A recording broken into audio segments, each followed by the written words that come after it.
Buenos días, mi nombre es Claudia Rodríguez y en este video el objetivo es explicar cómo se toma la presión arterial.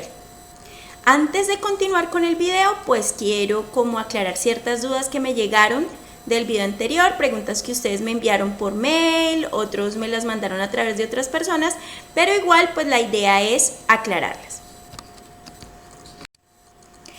Bueno, en algunas partes del video anterior mencionamos la ley de Ohm, así que en algunas me llegaron algunas preguntas, así que las vamos a resolver.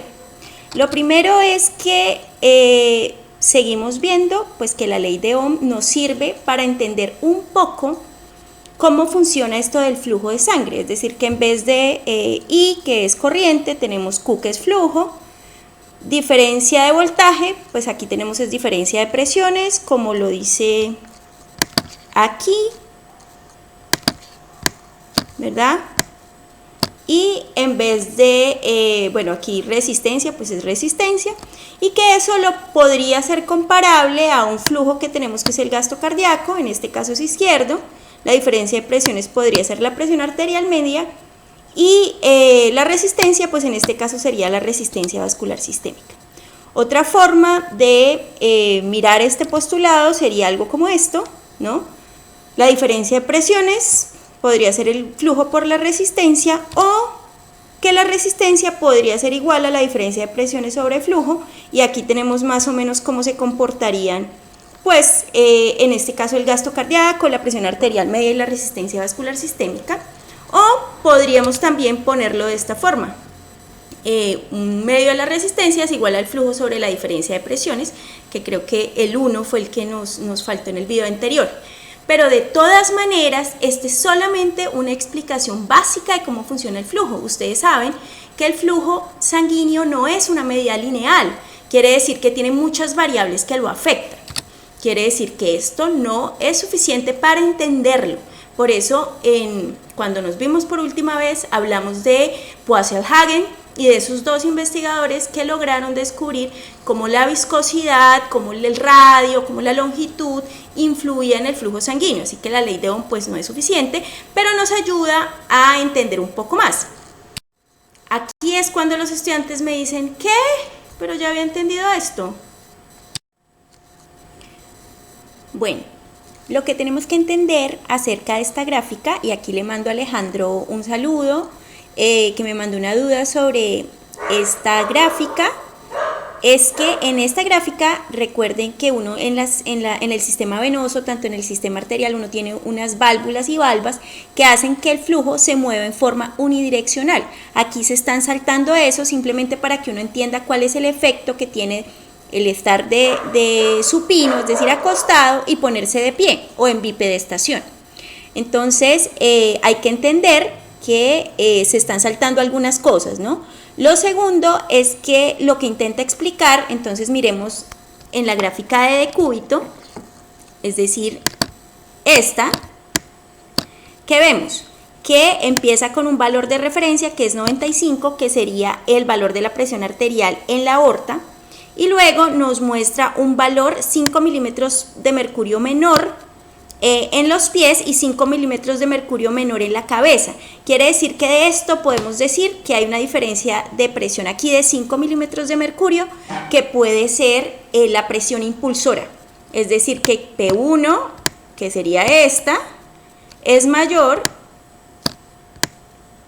que P2, que sería pues en los pies, ¿cierto? Ahí está.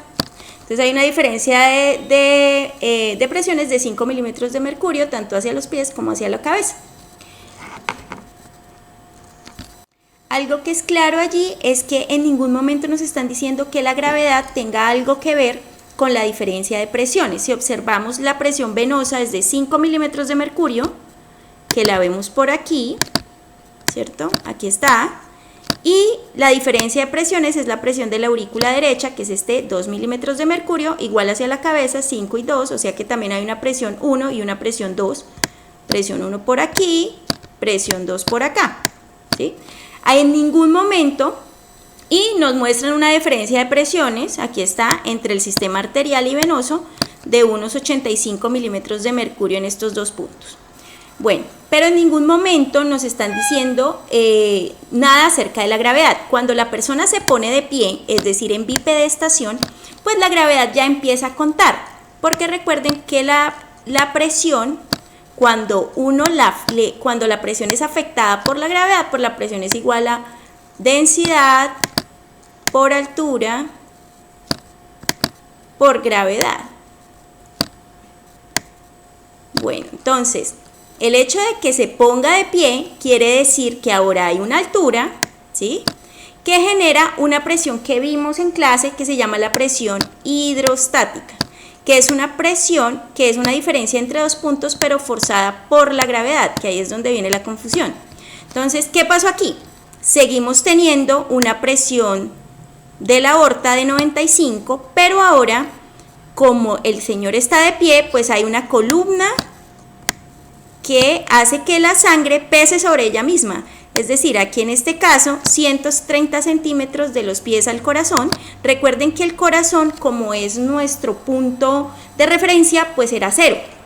Entonces a esa presión hay que sumarle 95 milímetros de mercurio adicionales a los pies. Entonces fíjense que ya no tenemos 90, sino pues adicionándole 95, pues ya tenemos un resultado de 185. Para el caso de la cabeza, pues fíjense que lo que hay que hacer es que lo que hicieron fue que le restan 50 centímetros de del corazón hacia la cabeza, y lo que tenemos es que a estos 90 que teníamos aquí le restaron estos 37 milímetros de mercurio, quedaron como resultado 53 milímetros de mercurio. Si vemos en la parte venosa, pasó exactamente lo mismo, ¿cierto? Aquí ya no son 5, sino que son 100, ¿sí?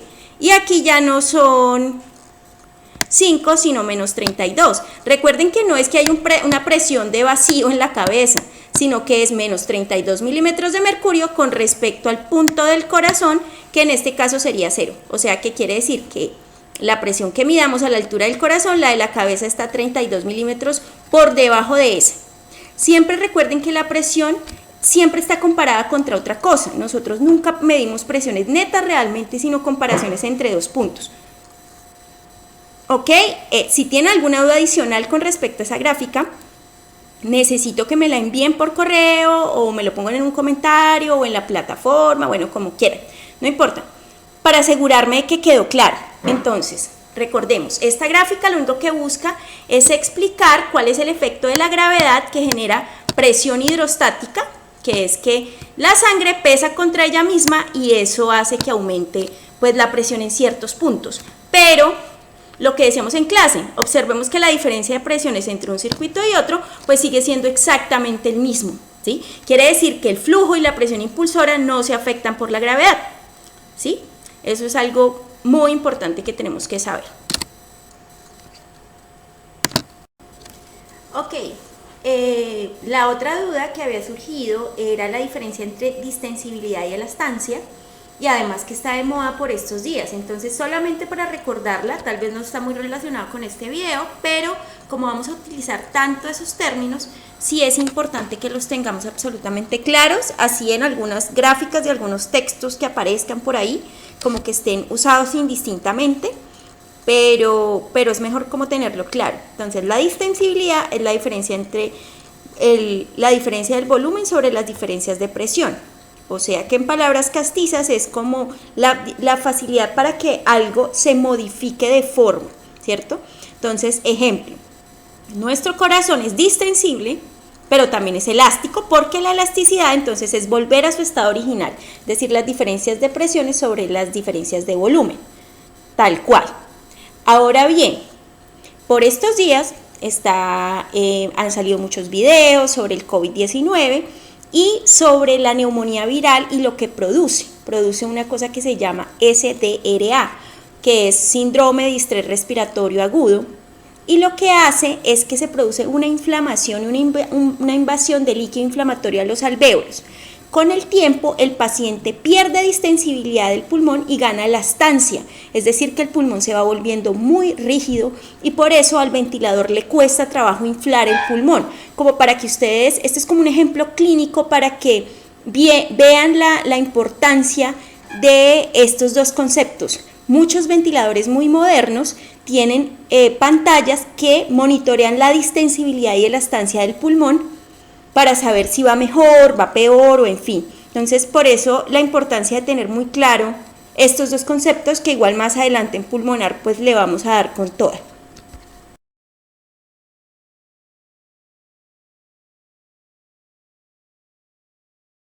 La presión arterial varía en los diferentes puntos de nuestra circulación. Entonces tenemos puntos de presiones altas o presión sistémica, aorta, grandes arterias, pequeñas arterias, etc.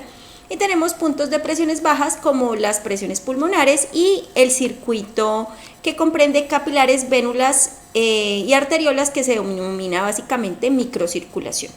Más adelante tendremos un video dedicado exclusivamente a la microcirculación. Por ahora nos vamos a dedicar a cómo se mide la presión arterial, pero la sistémica, ¿ok? El sistema pulmonar también se pueden medir presiones, pero digamos que solamente en algunas áreas muy especializadas de cuidado intensivo y con algunos catéteres más avanzados e invasivos.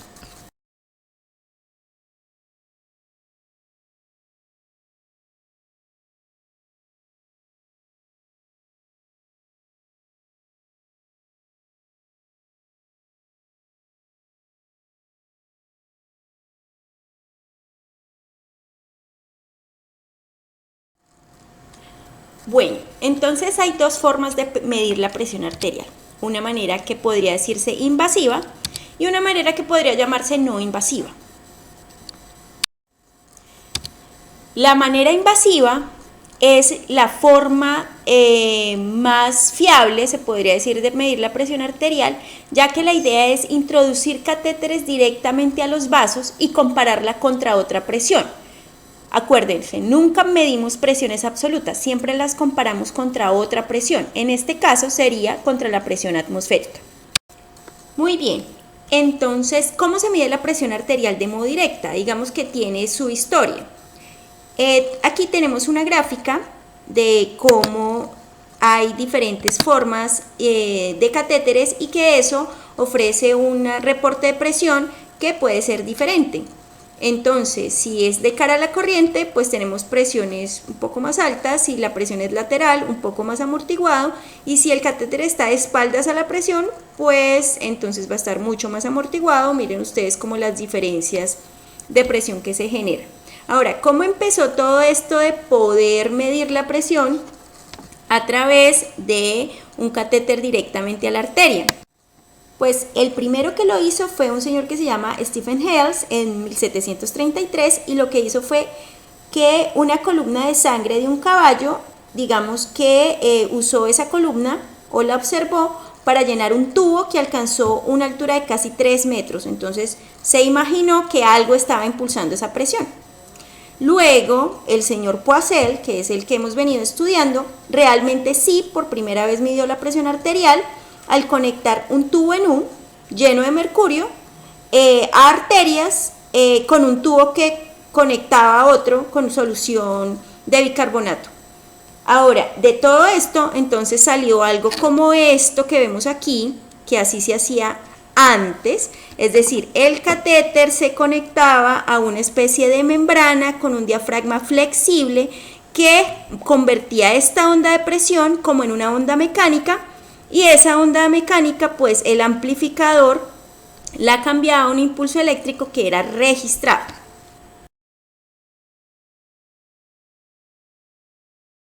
¿Cómo se hace el registro de la presión arterial actualmente de manera invasiva? Pues entonces la medición se hace por método directo, es decir, invasivo, a través de un transductor de presión, que es una cosa muy parecida a esta, o pues puede variar en su forma. Pero la idea es que el catéter se conecta a una arteria, esa arteria se conecta a un transductor, y el transductor lo que hace es que convierte una tensión mecánica en una tensión eléctrica que podemos ver en el registro del monitor.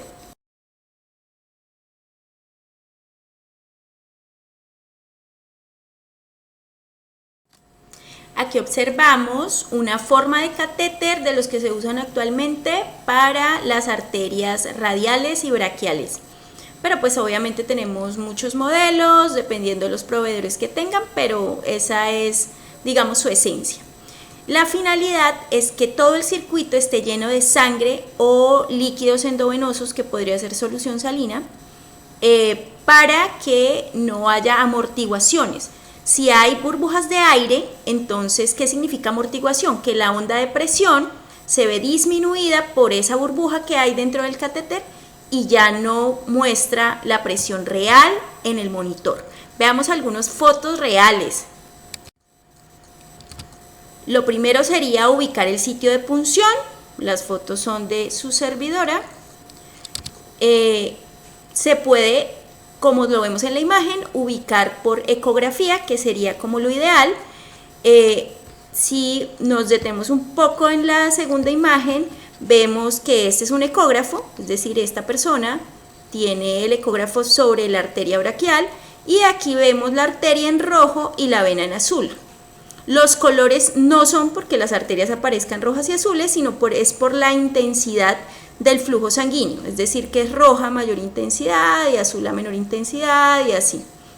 Entonces, observemos que ya la tiene pues ubicada. Aquí sería la arteria que deberíamos pues puncionar.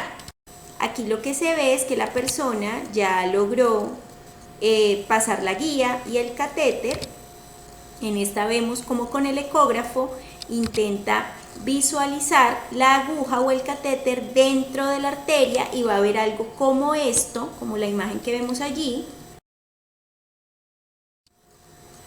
Aquí hay una imagen de cómo el catéter es insertado dentro de una guía.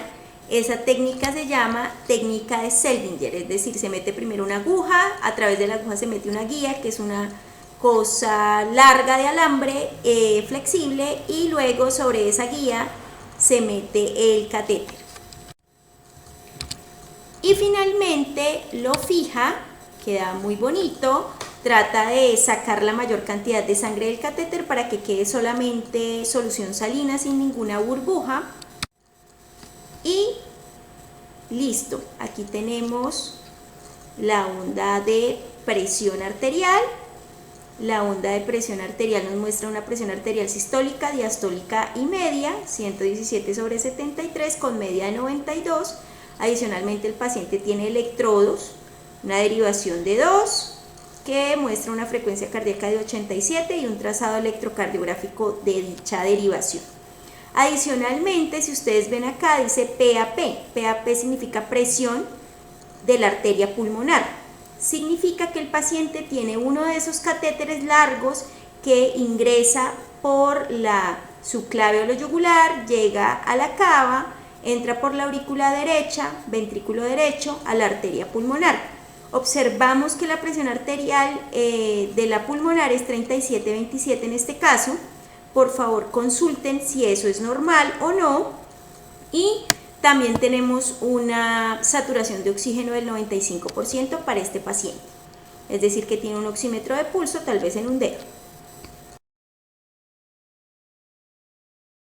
En esta diapositiva o foto lo que vemos es un monitor de gasto cardíaco. Esto sí es como por cultura general. Entonces aquí vemos que pues tiene dos entradas. Este es un monitor de fibra óptica que puede mirar el gasto cardíaco de forma continua.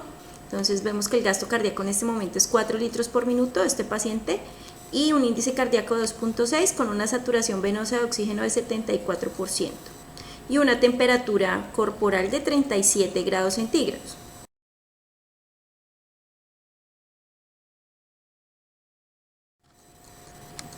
Y aquí vemos el paciente ya con todas sus cosas. Este es un ECMO, por si alguien tiene curiosidad, busque qué es. Muy bien, entonces llegamos a la medición de presión no invasiva, es decir, la que más nos interesa en este caso porque es la que ustedes van a poder hacer y hacen.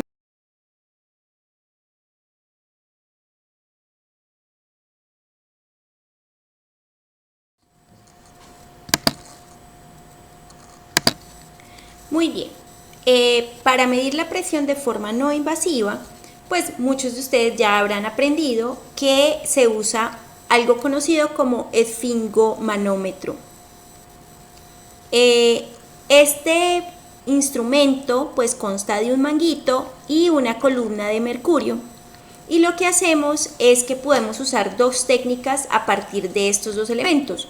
Definir la presión arterial de forma palpatoria, es decir, palpando cuando vayan a sentir el pulso, y auscultatoria, es decir, auscultar lo que habíamos definido en clase como los ruidos que se escuchan, que son los ruidos de Korokov.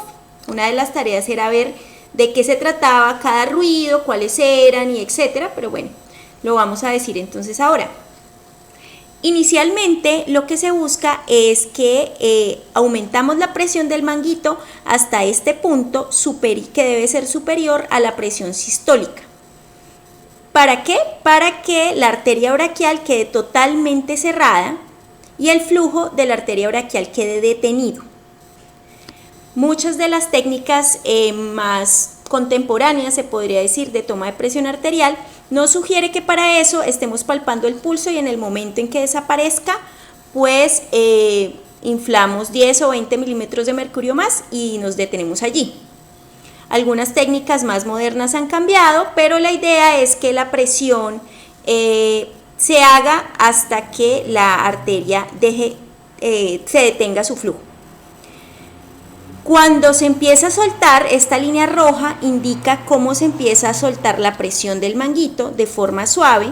El primer ruido que aparece, lógicamente, será la presión sistólica e indica que la sangre está escapando de la arteria braquial en este momento. Estas fases de salida de la sangre van a generar unas turbulencias, que eso es lo que nos generan básicamente 5 fases, que eran la tarea. Entonces la fase 1, que es básicamente es un golpeteo. En la fase 2, el ruido se convierte en un murmullo, que lo podríamos llamar resoplante o sibilante. En la fase 3, el ruido se vuelve muchísimo más sonoro. Y finalmente en la 4 tenemos un ruido de amortiguación, es decir, que el ruido se va apagando. Y finalmente en la fase 5 desaparece, quiere decir que el flujo vuelve a ser silente, ¿sí? Estos 4 ruidos pues son los ruidos de Korokov. De hecho el 5, el silencio también, pero bueno, los que más generan pues que podemos nosotros escucharlos pues es de la fase 1 a la fase 4. En la fase 1, como es apenas se está escapando la sangre por debajo del manguito, pues es lo que bautizamos como presión arterial sistólica, que corresponde al primer golpeteo, y la amortiguación, ¿sí? O sea, el cuarto ruido, sería la presión diastólica, que es el amortiguamiento de los ruidos. Aquí vemos una gráfica donde nos damos cuenta cómo se cierra la arteria, ¿cierto? Aquí está totalmente cerrada, cómo se libera y se escucha el primer latido, ¿cierto? Aquí está, y cómo se escucha el sonido de amortiguamiento, quiere decir la parte final. Esta es la misma gráfica que acabamos de ver, como por si no ha quedado pues aún muy claro. Esta parte es la que escuchamos y esta parte es la que cuando la arteria está colapsada. Aquí tenemos una imagen donde podemos ver un esfingomanómetro un poco más clásico, ¿no? Y aquí vemos cómo está la arteria absolutamente colapsada, cuando empieza a liberarse la presión y cuando la arteria está totalmente abierta. Tenemos la presión sistólica, la presión diastólica al final y los ruidos de Korokov que tenemos en medio. Muy bien. En estas gráficas básicamente es lo mismo, pero vamos a verlo de manera un poco más didáctica. Entonces observemos el manómetro, ¿sí? Está en 0. Recuerden que la presión de aquí tampoco medimos presiones absolutas, la está comparando ¿con qué? Contra la presión atmosférica del lugar donde estemos. Entonces aquí está en 0, la arteria está abierta, vemos la arteria del brazo que tiene el manguito alrededor, la vena, y empieza a subir, subió todo esto hasta 160 y observamos la arteria braquial colapsada y digamos que el inflado está por encima de la presión sistólica. la presión arterial o el flujo arterial braquial está colapsado y no hay ruidos de Korokov. Aquí ya vemos cómo va soltando el manguito, estaba en 160, llegó a 120 y se escuchó el primer ruido de Korokov. Entonces ya es la presión sistólica, que sería 120. Y cuando soltó el último ruido que lo escuchó en 80. Y al final pues ya escucha el silencio, ¿no? Entonces dijo esta persona que el ruido era, que la presión era 120 pues sobre 80. No se preocupen si aún les cuesta trabajo escuchar el amortiguamiento, es decir, la presión diastólica. Es preferible decir, profe, no la escuché, a inventarse la presión. Entonces al principio va a ser un poco difícil, pero con el tiempo ya van a ver que van a cogerle mucha práctica.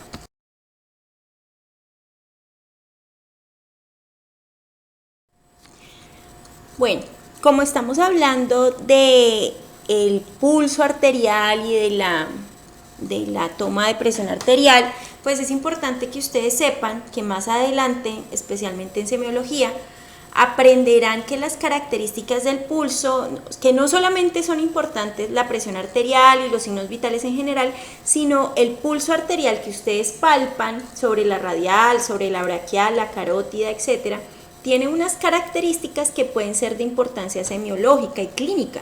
Entonces, cada uno de esos, ya establecimos que el pulso arterial es esa sensación que se genera al palpar la onda de pulso que se generó por el golpe de la sangre contra las arterias, pero que en sí no es la sangre, porque la sangre es más lenta que la onda de pulso. Luego, ese pulso arterial tiene unas características especiales, que son la frecuencia, la regularidad, la igualdad, la tensión o dureza, la amplitud y su forma, ¿sí? Todas estas cosas pues las van a aprender más adelante, pero es importante que ustedes como que se relacionen y que hay varias características que a veces son un poco complejas, como por ejemplo tardus, lentus, magnus, parvus, en relación por ejemplo con la amplitud o en general, para que lo tengan en cuenta. Aquí hay algunas características de la onda de pulso que ustedes deben aprender a discernir con sus dedos. Entonces, por ejemplo, el pulso hipocinético o el pulso alternante, entre otros. Todas estas características de pulso están relacionadas con pues algunas patologías y pueden ser características clínicas, semiológicas y diagnósticas de mucha importancia. Muy bien, con respecto a la onda de pulso que vemos en un monitor, también es importante que ustedes aprendan a diferenciar pues la morfología, que puede decir mucho. Entonces, si observamos en esta diapositiva, vemos que aquí hay una onda normal como la que vimos en un monitor hace un rato, quiere decir que es muy cercana a la realidad porque vimos una foto de un monitor real. Fíjense cómo sería la onda de pulso de un paciente con arterioesclerosis, es decir, sistólicas altas y diastólicas bajas. Si no entendemos por qué las sistólicas son altas y las diastólicas son bajas, por favor, ver el video anterior y volver a repasar. En la estenosis aórtica, fíjense que el agujero de la válvula aórtica es inferior a lo que debería ser. Luego, la cantidad de sangre que puede salir, pues distiende muy poco la aorta. Y fíjense lo que pasa, tenemos una onda pequeña y aplanada. Por aquí tenemos un conducto arterioso permeable, por favor consulten qué es, ya ustedes saben que es insuficiencia aórtica y me lo ponen en los comentarios para saber qué averiguaron qué era. Bueno, el último concepto que tenemos en este video es lo del control del flujo sanguíneo y la presión arterial. Nuestro siguiente tema es control del flujo sanguíneo en el siguiente video. Sin embargo, antes de pasar allá, hay un concepto que me gustaría que ustedes conocieran, que es el de pulso paradójico. Pulso paradójico significa que cuando uno inspira, la presión arterial desciende por debajo de 20 milímetros de mercurio de lo que tenía uno en expiración. Eso está relacionado, ese es patológico, y está relacionado con algunas patologías graves. Ahora, ¿qué es lo fisiológico? Cuando uno inspira, ¿sí? Cuando uno inspira, la presión arterial disminuye un poco. ¿Por qué disminuye un poco? Porque cuando uno inspira, la presión del tórax es negativa, ¿recuerdan? Eso quiere decir que el retorno venoso aumenta, pero para que el volumen sistólico salga es un poquito más difícil y eso hace que el volumen o el gasto cardíaco izquierdo sea menor que el derecho y eso produce una disminución de la presión arterial por disminución de volumen. Para compensar esto, el corazón acelera su frecuencia y eso nos lleva a esa memotecnia que estaba en su libro de Electro, que decía que si hay inspiración, eso era igual a aumento de la frecuencia cardíaca. Creo que dice inspiración, incremento de la frecuencia cardíaca. Esta es como la segunda parte de por qué es que aumenta la frecuencia cardíaca en inspiración. Porque la presión arterial cae.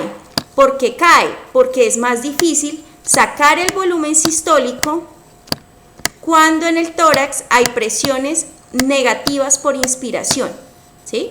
Entonces acordémonos siempre de eso. Siempre en inspiración las presiones arteriales son un poquito más bajas, ¿sí? Y las frecuencias cardíacas son más altas, ¿sí? Por eso decía el libro, inspiración, incremento de la frecuencia cardíaca, pero además lo que vamos a tener es una disminución de al menos 10 milímetros de mercurio de la presión arterial. Cuando esa disminución es mayor de 10 o 20 milímetros de mercurio, ya eso le llamamos un pulso paradójico y es patológico. Muy bien, otro concepto que tenemos que tener antes de abordar el siguiente tema es un concepto que se llama capacitancia venosa.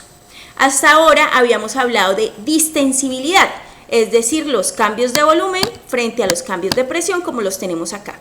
Las arterias son distensibles, pero pues tienen un límite bastante rápido, ¿no? Aquí tenemos que hay un momento donde son muy distensibles y hay otro donde ya pues eso se vuelve una meseta. Las venas, por el contrario, pues les cabe más sangre, pero fíjense que se llenan más rápido y alcanzan su meseta de manera pues más rápida aún, ¿sí? ¿Qué quiere decir estas dos cosas? Pues que tienen presiones transmurales diferentes. Nosotros habíamos dicho que una presión transmural es una presión interior menos una presión exterior. Resulta que las arterias son menos capacitantes, se puede decir. ¿Qué quiere decir eso? Pues que guardan menos cantidad de sangre y que además tienen presiones transmurales que están más conservadas porque las presiones interiores son más altas y las presiones exteriores las afectan un poquito menos porque su pared es muy gruesa. En cambio, las venas, por el contrario, cualquier cosa que pase en el exterior, pues vamos a tener problemas mucho más rápido porque ellas son altamente distensibles. Si las llenas de sangre, pues se van a distender, pero si pones alguna presión exterior, fácilmente las vas a colapsar. ¿Listo? Entonces, hay una diferencia importante entre distensibilidad y capacitancia, pero para efectos prácticos vamos a decir o vamos a usar ese término indistintamente. ¿Qué quiere decir indistintamente? Pues que vamos a hablar como de lo mismo, ¿sí? Ok, entonces en el próximo video lo que vamos a ver es el control de la presión arterial, cómo se hace el control de manera rápida y a largo plazo. Por favor, leer esos temas para que podamos entender un poquito más. Muchas gracias.